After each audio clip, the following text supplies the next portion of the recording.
বাংলাদেশ জাতীয়তাবাদী স্বেচ্ছাসেবক দল সহধর্মিনী আমাদের তাদের সবাইকে আমি আমার পক্ষ থেকে ধন্যবাদ জানাই এবং যারা দূর দূরান্ত থেকে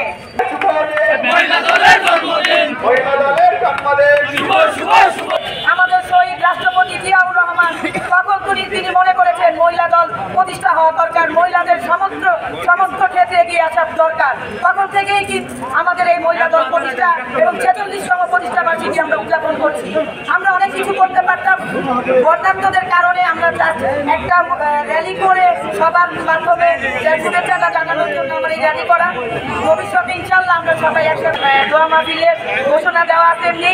আর আপনারা দোয়া করবেন যেন মহিলা দল সবসময় আমাদের অঙ্গ সংগঠনের মতো জাতীয়বাদী বিএনপির সবসময় পাশে থাকে। আমরা ছিলাম, আছি, থাকবো ইনশাল্লাহ। সবাইকে